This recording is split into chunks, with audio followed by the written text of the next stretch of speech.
Tuesday. Thank you for tuning in. I'm Stacy Owens Howard, the founder and CEO of Z.E.C.A School of Arts and Technology. This week's topic, I wanted to take a moment to talk about the popular cliche, all children can learn. I've been in education for over 20 plus years, and everywhere, and every educator and teacher that I've been able to talk to in that span of time always use that popular cliche of all children can learn.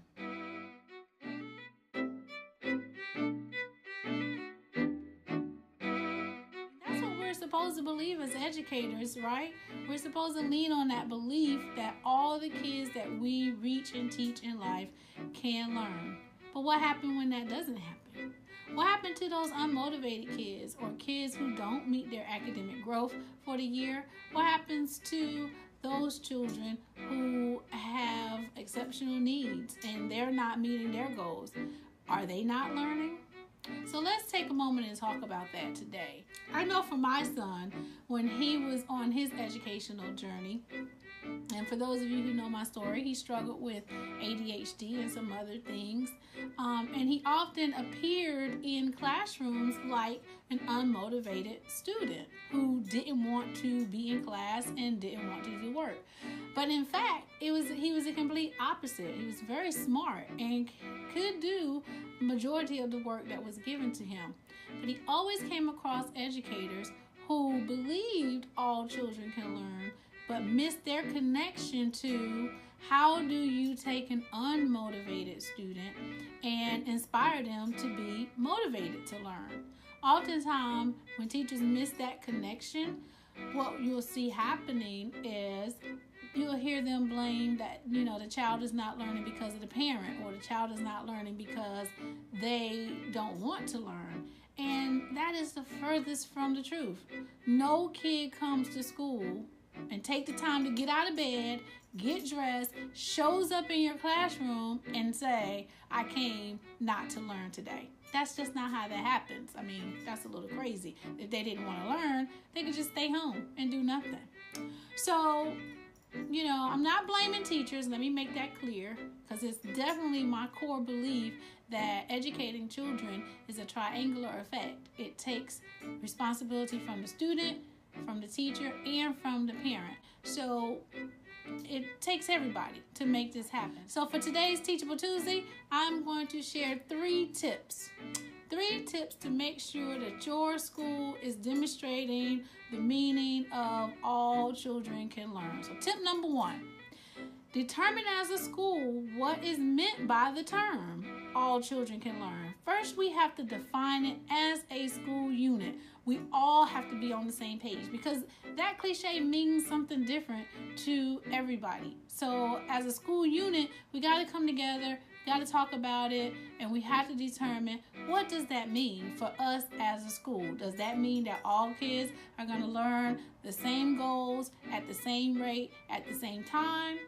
Does that mean that kids progress differently based on their developmental needs? So as long as we can find what their needs are and show documented proof that they have grown by the end of the year, and that means all of them can learn. So what, as a school unit, what do we mean by all children can learn, and what will it look like? Define that early in the year and then communicate it amongst all stakeholders. Tip number 2, act out the belief every day in every way. So once you come up with the team, as a team, the belief or the meaning of all students can learn, then what does that look like? And then you got to surround yourself with high-flying teachers who have high expectations for children, and they come in every day selling to the parents and the student their individual potentials and how they can move forward in meeting their educational goals.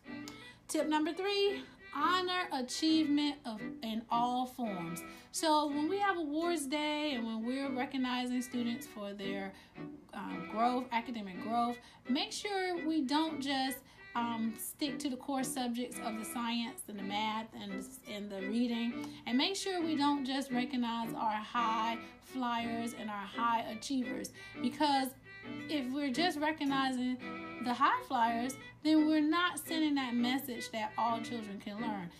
Every child brought something to the table. So find a way to step outside the box and recognize the strengths that you see in others. So you might have some kids that's good in the arts. I know for my son, he made the statement that he showed up to school every day on time because he knew that on awards day, he would at least get a perfect attendance award. Now that's a little sad because I do know that academically he had to have some moments and some gifts that he was showing in the class, but oftentimes they wasn't recognized because only the principal list students and the honor roll students got those recognitions during those times. So we have to be able to honor and achievement in all forms for those students.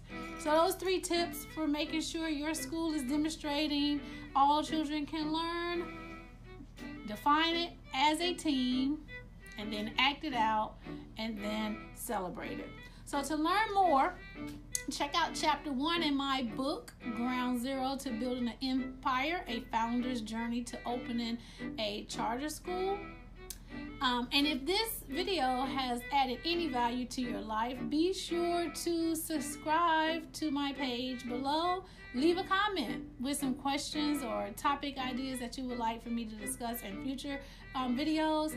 Share it with your friends as well. Thank you for joining me today, and we'll see you next Tuesday.